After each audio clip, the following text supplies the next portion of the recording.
Você deve ter ouvido falar do caso Diddy, um magnata multibilionário com um poder de influência enorme que moldou boa parte do mundo da música como conhecemos hoje. Você deve saber também que esse cara tá preso, e se você conhece um pouco de mundo real, você também sabe que é muito fácil alguém com poder escapar das consequências de seus atos. Quantos casos já teve de alguém que fez alguma atrocidade, mas por ter um bom advogado e influência, ele saiu impune? Por isso, imagina a gravidade de um caso para alguém com essa característica ter uma fiança de 50 milhões de dólares negada. O cara tem que ser o diabo na terra. Só que esse caso chamou atenção não só pelos crimes ou pelo fato de ser alguém muito poderoso na cadeia. O Diddy tinha contato com todo mundo da indústria. Pô, há 2 anos atrás o cara soltou um projeto que tinha o Justin Bieber nele. Ele sempre aparecia com Jay-Z, Beyoncé, Post Malone e vários outros artistas. Isso chama atenção porque se todo mundo tava sempre com ele, será mesmo que ninguém sabia o quão psicopata esse cara era? Quem frequentava o mesmo ambiente não percebia que tinha alguma coisa errada? É por isso que eu falo que esse mundo de Hollywood é bizarro. Mas e se eu te falar que o Diddy não foi o primeiro artista muito influente nesse mundo que foi preso? Alguém que também tinha contato com muita gente, marcou uma época e hoje está condenado a 50 anos de prisão. Pois é, existe um caso pré-Diddy. E hoje eu quero contar essa história pra vocês. I didn't do this stuff. This is not me. I'm fighting for my life. Y'all killing me with this. I gave y'all 30 years of my career. Robert. 30 years of my career. Y'all trying to kill me. You killing me, man. Y'all just don't want to believe the truth. You don't want to believe it. Você que é mais novo talvez não conheça o R. Kelly, mas esse cara na década de 90 e começo dos anos 2000 era um fenômeno. Se você já ouviu essa intro aqui, é graças a ele.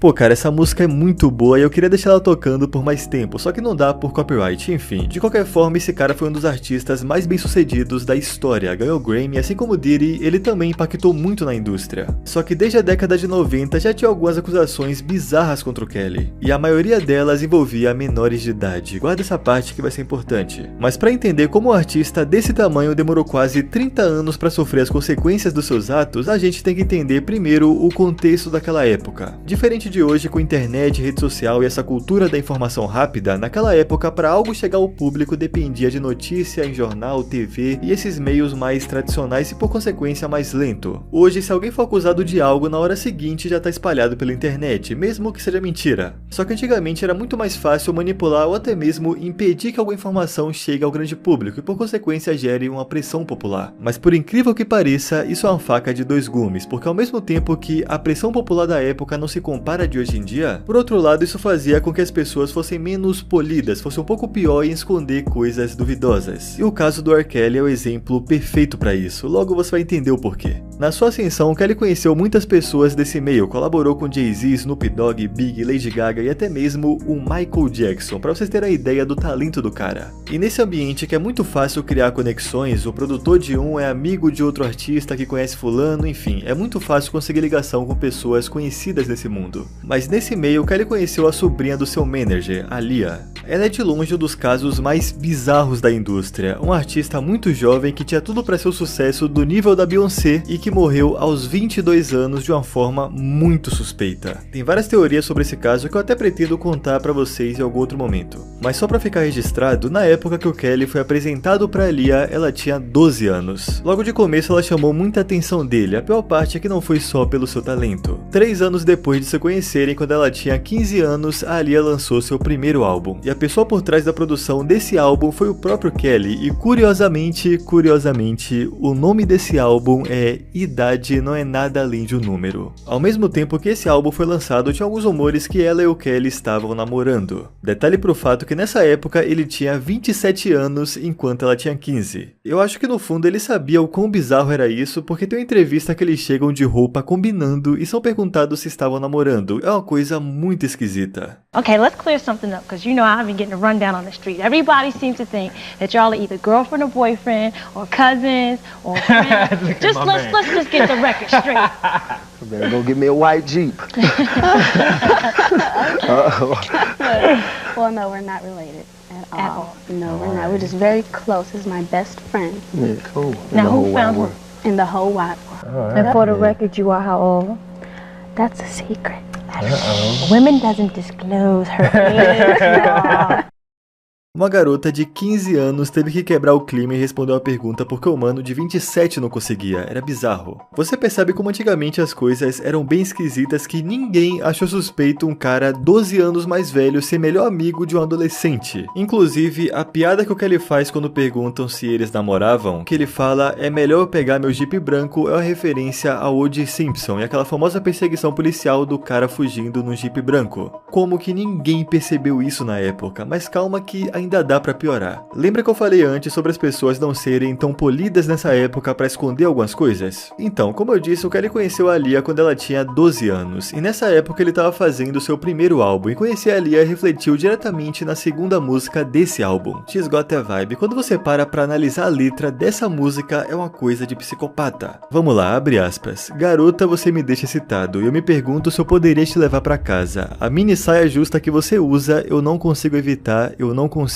parar de olhar, fecha aspas. Basicamente, a música ele fala sobre garotas que chamam a atenção dele, que tem essa vibe como o próprio nome já diz. E daí no final ele cita diretamente algumas garotas. A Stephanie tem essa vibe, a Gladys tem, a Fontina tem e a pequena e fofa Aaliyah também tem. Cara, é inacreditável como que ninguém parou pra pensar por um segundo que é assustador o cara colocar o nome de uma criança de 12 anos numa música dessa. Eu não sei o que é mais bizarro, ninguém ter percebido ele ter a cara de pau de falar isso numa música pra qualquer um ouvir. Segundo algumas fontes próximas ao Kelly na época, ele e a Aaliyah começaram a ter um contato sexual quando ela tinha 13 ou 14 anos. Um pouco depois de quando eles se conheceram, e ela não foi a única adolescente que esse cara se envolveu. Tem diversos relatos de adolescentes da indústria, seja dançarina, cantora ou simplesmente garotas que eram ligadas a esse mundo que caíram nas mãos do Kelly. Só que a relação com a Aaliyah de alguma forma consegue ficar ainda pior. Porque semanas depois dessa entrevista, o Kelly deu um jeito de se casar com a garota, legalmente falando. E você pode pensar, pô Lucas, como que ele conseguiu casar com um adolescente de 15 anos? Bom, o cara é tão psicopata que ele pagou uma pessoa pra fazer uma identidade falsa afirmando que ela tinha 18 anos. E dessa forma ele conseguiu oficialmente no papel estar casado com a adolescente. Um tempo depois, os pais dessa garota finalmente apareceram e conseguiram anular o casamento. E fizeram o Kelly cortar qualquer contato com ela, mas percebe o quão psicopata o cara tem que ser pra não só fazer algo criminoso, mas criar provas contra si mesmo só porque ele queria se envolver com a menor de idade? Enfim, eles realmente cortaram o contato, mas como eu disse, ela não era a única adolescente que o Kelly se envolvia. Em uma das suas músicas mais explícitas, que basicamente é uma grande putaria, o Kelly solta a seguinte barra: apenas se você tiver idade o suficiente,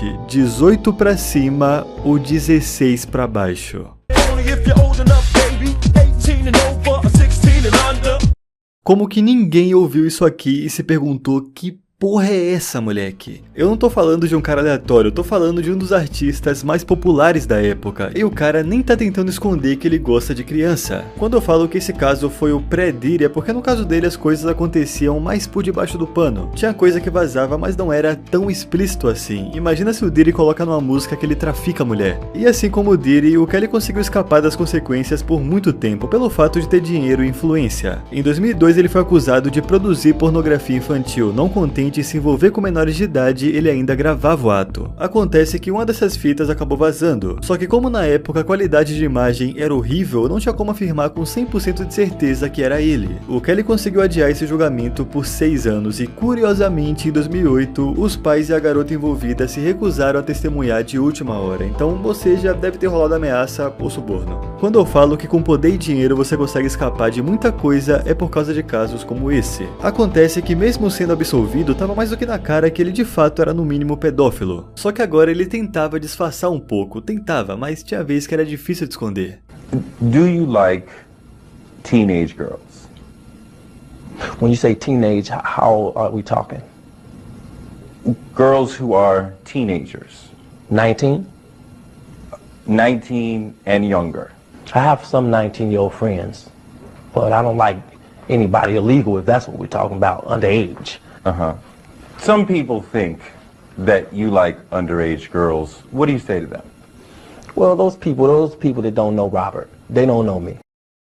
O cara do nada desaprendeu qual é a idade de um adolescente. Um cara de 41 anos na época, pai de 3 filhos, não sabe qual é a faixa etária de uma pessoa adolescente. Enfim, os anos foram passando, ele continuou colaborando com pessoas gigantes da indústria porque de fato ele é um artista muito talentoso. Falando de música em si, ele é gênio. Só que ao mesmo tempo que ele continuava influente na indústria, pelo fato de ter sido absolvido, ele começou a se achar intocável. E seu comportamento piorou ainda mais, deixou de ser tão exposto, mas ainda assim piorou. Porém, uma hora ou outra, cedo ou tarde, o karma chega pra alguém desse tipo. Em 2017, o R. Kelly teve mais vítimas posicionando contra ele. Só que dessa vez não era mais a década de 90 e começo dos anos 2000. Com o advento de rede social, é muito fácil gerar um efeito cascata, no lado positivo e negativo. Porque imagina como deve ser pra outras vítimas do Kelly sabendo que o cara teve um vídeo vazado com a menor de idade e ainda assim conseguiu ser absolvido. Você vê aquilo e pensa, pô, pra que eu vou me expor se não vai adiantar de nada? Pra que eu vou comprar uma briga com um cara tão poderoso, mesmo estando certo se ele consegue escapar disso por ter muito dinheiro? Só que com a internet, o poder da influência foi impulsionado, assim como acontece no caso do Diddy. No momento que um grupo de vítimas se posicionam, isso acaba puxando outras pessoas que também foram vítimas, mas que tinham medo de comprar uma briga sozinha.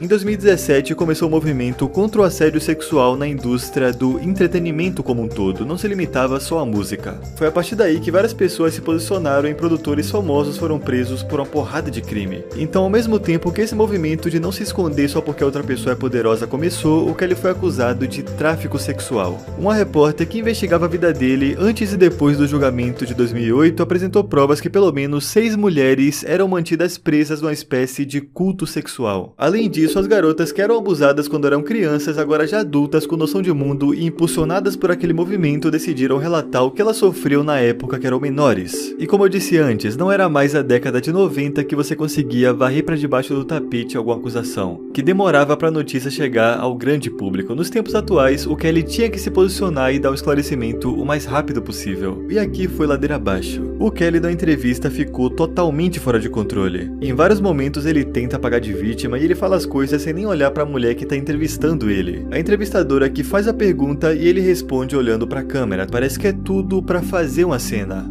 I need help. What kind of help? This is the kind of help I need. Yes, what kind of help? I need somebody to help me not have a big heart. Because my heart is so big. People betray me and I keep forgiving them. You sound like you're playing the victim here. You sound like R. Kelly, you do. When I listen to you, I'm it just does telling sound the like... truth. 4 meses depois dessa entrevista, o Kelly foi preso. E agora não era uma acusação de uma pessoa ou outra, era uma acusação federal que remontava crimes desde 1994. Curiosamente, o mesmo ano que aquele álbum da Aaliyah foi lançado. Seus crimes incluíam assédio, tráfico humano, pedofilia, sequestro, cárcere privado, produção de pornografia e suborno. Esse último foi porque ele subornou um agente para conseguir a identidade falsa usada para o Kelly casar com a Aaliyah. E no final de 2021, a carreira de um dos caras mais talentosos da música chegou ao fim. O cara que colaborou com o Michael Jackson no final desse ano foi declarado culpado de todas as acusações. Até o caso do Diddy, que ainda vai ser julgado, nenhum artista na história foi tão condenado quanto o R. Kelly. Em 2023 ele foi condenado a mais 20 anos por pornografia infantil. Foi descoberto que ele produziu 3 vídeos abusando da sua afilhada de 14 anos. Então ao todo, um dos artistas mais bem-sucedidos da história foi condenado a pelo menos 50 anos de cadeia. E esse foi o caso R. Kelly. Muito obrigado por acompanhar, se inscreve no canal que é muito importante, um abraço e até o próximo conteúdo.